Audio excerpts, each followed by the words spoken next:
Good day, everyone. Tim from Timber Visions here. So this saw here is a Holtz Forma G660, which is a clone of a Stihl 660. Once the patent ran out, then Holtz Forma, Chinese company, started producing these, and pretty much any Stihl OEM part can go right on this thing. So they're basically a carbon copy of a 660. And this saw has been a pretty good saw for me. It is ported, has the Max Flow air cleaner on it. It has a high output oiler because I originally bought this for doing chainsaw milling. Back when I did chainsaw milling, I don't do that anymore because I have a Woodland Mills sawmill. But when I have something big to cut, this is the saw I grab. Well, this thing it's heavy. So I mean, if you're just sitting in one spot cutting, it's fine. But it does get heavy after a while, lugging it around because it's got to be like 20 some pounds. I don't know exactly, um, especially if you got a long bar like this on it. But I've decided to upgrade. I was at my local saw shop recently, and they had a 500i in stock, and I had never seen one in person, so I'd never picked one up. And I picked it up, and I was amazed just how light it was. So I went ahead and pulled the trigger and got a 500i. So I put the 25-inch bar on it. This bar used to be on my 390, my MS 390. So I know this saw will do a lot more bar length. Any bar that I was putting on the 660 should fit on this one because they're exactly the same pattern. But this is my first real Stihl Pro saw, so I'm pretty excited. And it is considerably lighter than this thing. I mean, this thing's a tank. And even with this bar on it, this thing's a tank. But I'm pretty excited. The captive nuts, that's different. It's got good anti-vibe, and it's full of fuel and oil right now, and it's still pretty manageable. I mean, I don't know if it's as light as my 390, but it's got to be pretty close. So I'm gonna put on some safety gear. I'm gonna start this thing up, put it in some wood. So stick with me. All right, so I guess you prime this.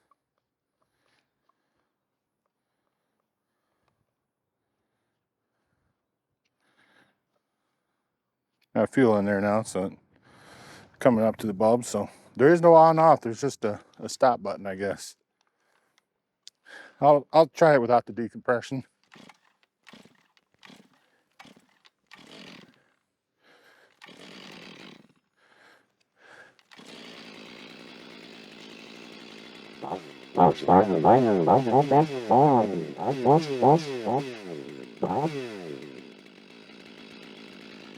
Try to warm up a little bit.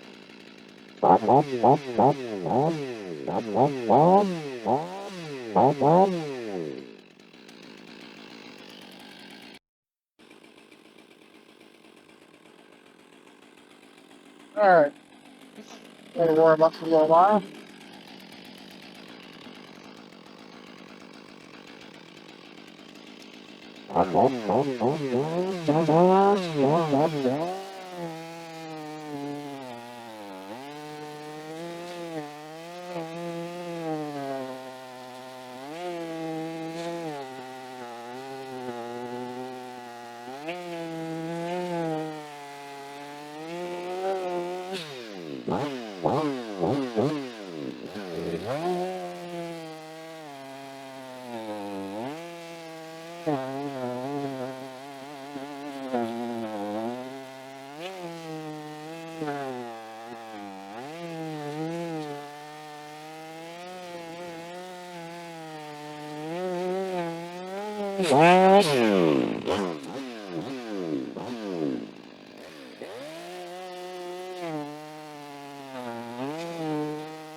Cuts pretty good. You're not gonna get the best performance out of a saw when you first start it up anyway.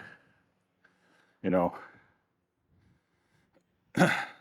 there's always a little bit of a break-in time on a saw, I've noticed. I had that with the G660 also. At first, I mean, it cut really good, but after it was broke in, it really performed well.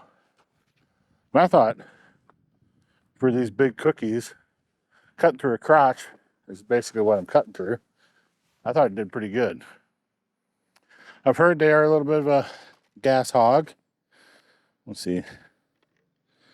Yeah, used not quite a half tank.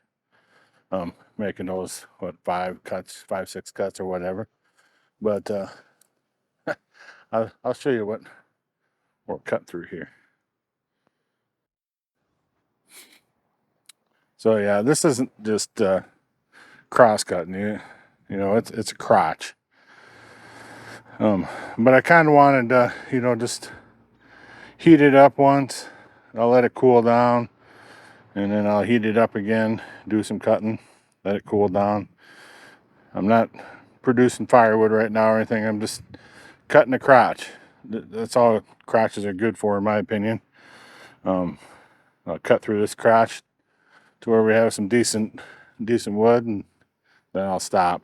But yeah, pretty impressed with it so far. 500i, just a few cuts, and just running the 25-inch bar. It is the yellow full chisel chain though, and it isn't brand new chain. I've used it on the 660 or the 390, one or the other. But yeah, this should be for the little bit larger rounds. This is kind of going to be my go-to saw, unless it's really big. Then I'll grab the 660, which that thing just eats. I've seen a lot of comparison videos between G660 and a 500i, and usually the 500i wins. But my G660 is ported, so we will be able to do eventually. I want to wait until the 500i is broke in, until I've had a few tanks through it. Like 5 tanks maybe. Once I've had 5 tanks through it, it should be broken in pretty good at that point. It's going to be my go-to saw for a little bit here until I get through those tanks. Then we might do a comparison. I'll get a log we'll use the same bar and fresh chain for each one. We'll do some time trials and stuff, but that'll be later after I've like I said, after I've broken the 500 die, because the 660 is very well broken in. I used that for milling for a lot of years, and I've also used it for a lot of cutting for the big rounds, cutting big rounds, noodling big rounds, things like that. So it has definitely had its time to get broke in. But just a quick little video, letting everybody know I have finally got a 500 die. You know, I'm only like, what, 3-4 years behind everybody else, but they aren't a cheap saw. And but I felt it was time to get one. After I picked it up, that's when I knew it's time to get one, because it's so much lighter than the 660. And it's about, I don't know, like 12 cc's smaller. So it is smaller on the cc's, but it is fuel injected, where the G660 is carbureted. And every other saw mass produced is also carbureted. But yeah, I want to thank you for stopping in, watching me run the 500 die for the first time. See its first start and run, and you will be seeing more of it in the future here. But until next time, be safe, brothers and sisters.